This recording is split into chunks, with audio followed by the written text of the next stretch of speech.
सुंदर जंगल के बीच एक बड़े से पेड़ पर दो चिड़िया रहती थीं। एक का नाम था लाली और दूसरी का नाम था मुन्नी। दोनों के घोंसले एक दूसरे के पास थे। दिन भर दोनों मिलकर दाने पानी की तलाश में निकल जाती और शाम होते ही वापस आकर अपने छोटे बच्चों को खिलाती, उन्हें प्यार करती और अपना घोंसला खुशी से भरती। जंगल की शांति और मिट्टी की खुशबू उनकी जिंदगी को और भी सुहाना बनाती थी। उसी पेड़ के नीचे एक कौवा भी रहता था। उसका घोंसला बहुत ही मजबूत था, सूखे टहनियों और मजबूत पत्तों से बना हुआ। कौवा अपने आप को बहुत चालाक समझता था। हर वक्त दूसरे पंछियों को चिढ़ाता, उनका मजाक उड़ाता और हमेशा यह कहता, मेरा घोंसला सबसे मजबूत है। तुम सबके घोंसले एक तेज हवा में उड़ जाएंगे, पर मेरा कभी नहीं। चिड़िया उसकी बातों का बुरा तो मानती, पर चुप रहती, क्योंकि उन्हें पता था कि घमंड हमेशा गिराता है। एक दिन जंगल में अचानक अंधेरा छाने लगा, बादल गरजने लगे, हवा तेज होने लगी। लाली और मुन्नी उस वक्त दाने पानी की तलाश में दूर गई हुई थी। तभी एक बर्दस्त तूफान जंगल में आया। तेज हवाओं ने पेड़ को ओर ओर से हिलाया, पत्ते झड़ गए और चिड़ियों के दोनों घोंसले झककर नीचे गिर गए। बेचारे छोटे बच्चे झाड़ियों में गिरकर कांपने लगे, लेकिन कौवे का घोंसला मजबूत होने की वजह से अपनी जगह से हिला भी नहीं। कौवा खिदखिदाकर हंसने लगा और बोला, देखा, मैंने कहा था ना, तुम्हारे घोंसले एक पल में मिट्टी हो गए, पर मेरा अब भी मजबूत है। शाम के वक्त जब लाली और मुन्नी वापस आई, उनके घोंसले टूटी हुई हालत में जमीन पर पड़े थे। बच्चे झाड़ियों में भीग रहे थे। दोनों रोती हुई कौवे के पास गई और विनती करने लगी, भाई कौवे, कुछ दिन के लिए हमें अपने घोंसले में रख लो। हमारे बच्चे बहुत छोटे हैं, बारिश भी आने वाली है। जब तक हम नया घोंसला बनाएंगे, तब तक हमें अपने घोंसले में जगह दे दो।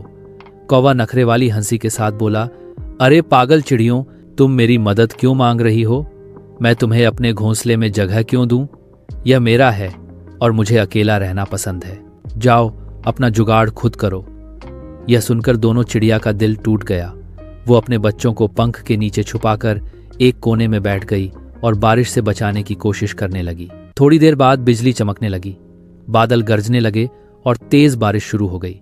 बच्चे भीग कर कांपने लगे। लाली और मुन्नी अपने छोटे पंख फैलाकर उन्हें बचाने की पूरी कोशिश कर रही थीं, लेकिन हवा और बारिश के सामने उनकी कोशिश कमजोर पड़ रही थी।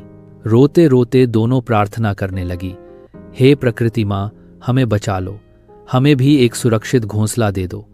हम अपनी मेहनत से कुछ भी करने को तैयार हैं, बस अपने बच्चों को बचा लो। अचानक एक चमकदार रोशनी आसमान से नीचे आई।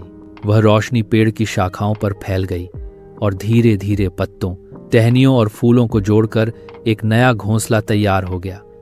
वह घोंसला पहले से भी ज्यादा मजबूत और सुंदर था। लाली और मुन्नी खुशी के आंसू ले आईं।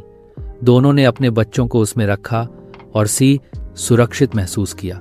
जंगल के सब जानवर इस चमत्कार को देखकर हैरान रह गए। सब समझ गए कि प्रकृति दयालु है, पर सिर्फ उनके साथ जो सच में मेहनती और दिल से नेक होते हैं। उधर चालाक कौवा अपने घोंसले में मही से सोता रहा। अचानक एक बिजली पेड़ पर गिर गई और उसका घोंसला टुकड़ों में टूटकर नीचे गिर गया। कौवा घबराकर इधर उधर भागा, उसका पूरा घर खत्म हो गया था। अब वह भीगता हुआ और परेशान होकर वहीं चिड़ियों के पास आया और विनती करने लगा, लाली, मुन्नी, कृपया मुझे भी अपने नए घोंसले में जगह दे दो। मैं अकेला बर्बाद हो गया हूं, मैंने तुमसे गलती की थी। चिड़ियों ने एक दूसरे की तरफ देखा, फिर प्यार भरी आवाज में बोली, कौवे भाई, जब हमने तुमसे मदद मांगी थी तो तुमने हमें धिक्कार दिया, लेकिन हम तुम जैसे नहीं हैं। हम तुम्हें भी अपने घोंसले में जगह देंगे, क्योंकि इंसानियत और दया ही सबसे बड़ी ताकत है। कौवा शर्म से सिर झुका लेता है और उस वक्त आसमान से एक जोर की सीटी गूंजती है, जैसे प्रकृति खुद कह रही हो कि दया और दोस्ती ही असली जीत है। उस दिन के बाद जंगल के सभी पंछी सीख गए कि घमंड और स्वार्थ का घर हमेशा टूट जाता है। सिर्फ नेक दिल और मेहनत करने वालों को प्रकृति का आशीर्वाद मिलता है। कहानी का नैतिक, घमंड का घोंसला हमेशा टूट जाता है। दया और मदद करने वाले ही प्रकृति का वरदान पाते हैं।